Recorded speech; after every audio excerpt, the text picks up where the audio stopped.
আসসালামু আলাইকুম রহমতুল্লাহ। সম্মানিত ভিউয়ার্স, আল্লাহর এই দুনিয়ায় যে যেখান থেকে আজকের এই ভিডিওটি দেখতেছেন সবাইকে জানাই আন্তরিক শুভেচ্ছা। আজকের এই ভিডিওতে সবাইকে স্বাগত। আজকের ভিডিওটি হচ্ছে পদত্যাগপত্র লেখার নিয়ম এই সম্পর্কে। তো কীভাবে পদত্যাগপত্র লিখবেন চলুন দেখি। প্রথমে দিবেন তারিখ, যেমন 24শে জুলাই 2025। আমি এখানে একটা উদাহরণ দিয়েছি। তারপরে প্রাপক, এখানে আপনার ম্যানেজারের নাম দিবেন, যার বরাবর আপনি দরখাস্তটা করছেন তার নাম দিবেন, তারপর তার পদবি দিবেন, তারপরে এখানে প্রতিষ্ঠানের নাম দিবেন, তারপরে প্রতিষ্ঠানের ঠিকানা দেবেন এখানে। তারপর বিষয় হচ্ছে পদত্যাগপত্র। শ্রদ্ধেয় মহোদয় বা মহোদয়া, বিনীত নিবেদন এই যে আমি, এখানে আপনার নাম দিবেন, তারপরে আপনার পদবি দিবেন, তারপরে এর দায়িত্বে কর্মরত আছি, তারপরে এখানে প্রতিষ্ঠানের নাম দিবেন।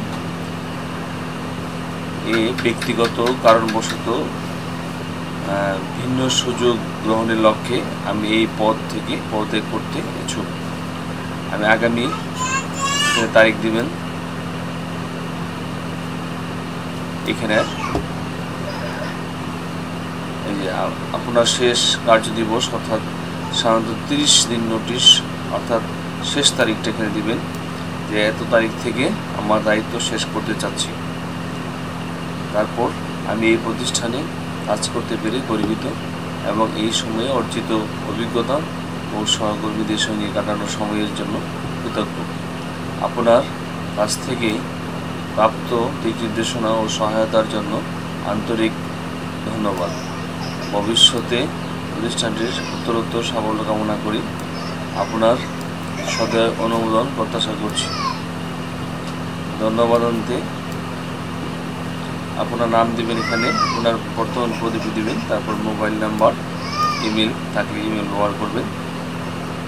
তো এইভাবে আপনারা পদত্যাগপত্রটি লিখবেন। তো আশা করি বুঝতে পেরেছেন। তো আজকে ভিডিওটিকে শেষ করছি। ভালো থাকবেন সবাই। যদি ভিডিওটি ভালো লাগে, উপকারে আসে, অবশ্যই একটা লাইক দিবেন এবং নতুন হয়ে থাকলে চ্যানেলে সাবস্ক্রাইব করে পাশে থাকুন।